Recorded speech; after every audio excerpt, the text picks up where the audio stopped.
പരമപ്രധാനമായ കൽപ്പനകളെ ധ്യാനമാക്കുന്ന ഏവർക്കും യേശുമിശിഹായ്ക്ക് സ്തുതിയായിരിക്കട്ടെ. തിരുസഭ മാതാവ് ഇന്ന് നമുക്ക് നൽകുന്ന വചനധ്യാനം മർക്കോസിന്റെ സുവിശേഷം 12-ാം അധ്യായം 28 മുതൽ 34 വരെയുള്ള വാക്യങ്ങളാണ്. ഒരു നിയമജ്ഞൻ്റെ ചോദ്യത്തിന് കർത്താവ് നൽകുന്ന മറുപടി. എല്ലാത്തിലും പ്രഥമമായ കൽപ്പന ഏതാണ്? യേശു പ്രതിവചിച്ചു, ഒന്നാമത്തേത് ഇതാണ്, ഇസ്രായേലേ കേൾക്കുക, നമ്മുടെ ദൈവമായ കർത്താവ് ഏക കർത്താവാണ്.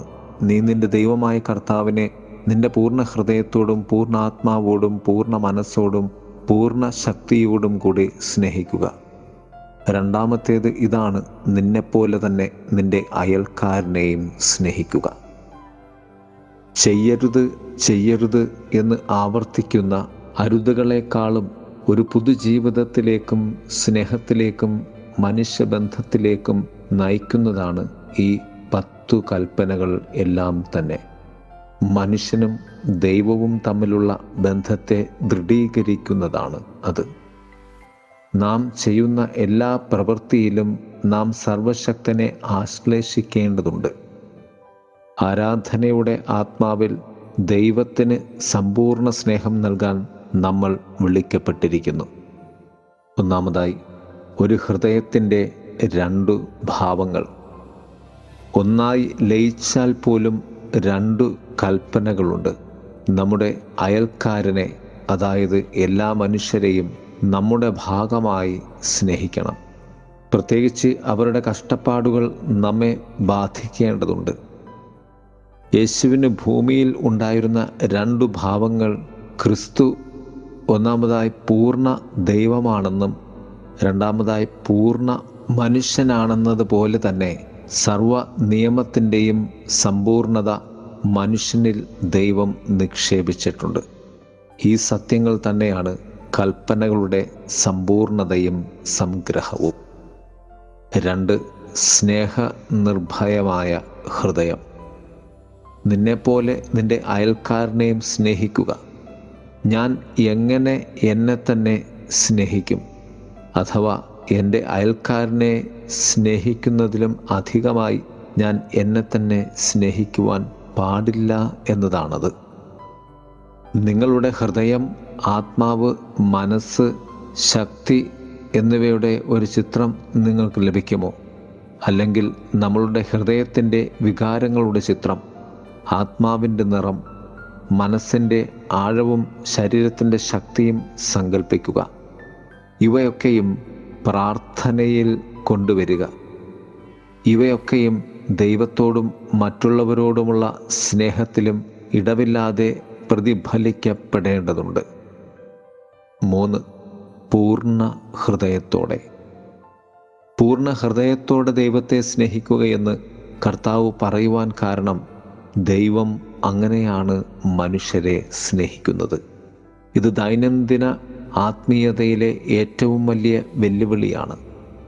നാം സ്നേഹിക്കാൻ പ്രതിജ്ഞാബദ്ധരായിരിക്കുമ്പോൾ നാം ദൈവരാജ്യത്തിൽ നിന്ന് വളരെ അകലെയല്ല. അതിന് ദൈവത്തിൻ്റെ സഹായം നാം യാചിക്കേണ്ടതുണ്ട്. സ്നേഹത്തിൻ്റെ ആത്മാർത്ഥതയിലേക്കും വിശുദ്ധിയിലേക്കും നമ്മെ കൂടുതൽ അടുപ്പിക്കുവാൻ ദൈവ സഹായം നമുക്ക് ആവശ്യമാണ്. അല്ലയോ ഇസ്രായേലെ കേൾക്കുക എന്നത് ക്ഷേമ ഇസ്രായേൽ എന്ന ഹീബ്രു ഭാഷയിലുള്ള പ്രാർത്ഥനാ രൂപമാണ്. അത് കർത്താവ് പ്രാർത്ഥിച്ചിരുന്നു എന്നതിൻ്റെ തെളിവാണ് കർത്താവ് ഇപ്രകാരം പറയുവാൻ, പ്രാർത്ഥിക്കുവാൻ ഉള്ള കാരണം തന്നെ. അതിനാൽ തന്നെ ഈ കൽപ്പനകളുടെ പൂർണ്ണത ദൈവം നമുക്ക് നൽകിയ പ്രാർത്ഥനകളിലൂടെ നമ്മിൽ പൂർണ്ണത കൈവരിക്കേണ്ടതുണ്ട്. ഈ കൽപ്പനകളിലേക്ക് നാം പൂർണ്ണരാകുന്നത് നമ്മുടെ പ്രാർത്ഥനകളെയും പാരമ്പര്യങ്ങളെയും കൂദാശകളെയും നാം അതുപോലെ വിശ്വസിച്ച് പ്രാർത്ഥിക്കുകയും ജീവിക്കുകയും ചെയ്യുമ്പോഴാണ്. ദൈവം നമ്മെ ഏവരെയും സമൃദ്ധമായി അനുഗ്രഹിക്കട്ടെ. ആമേൻ.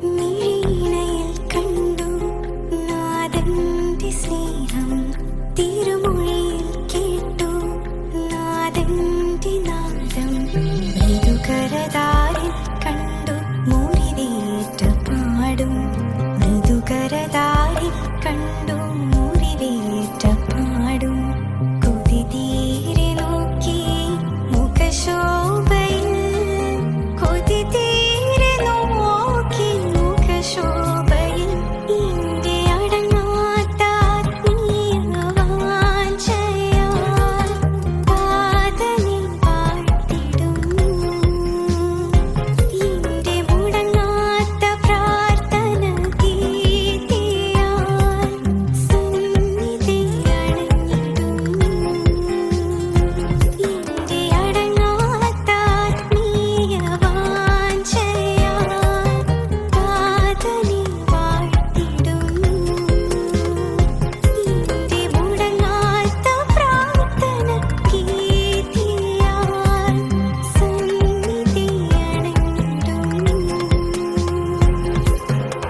ശാരദാ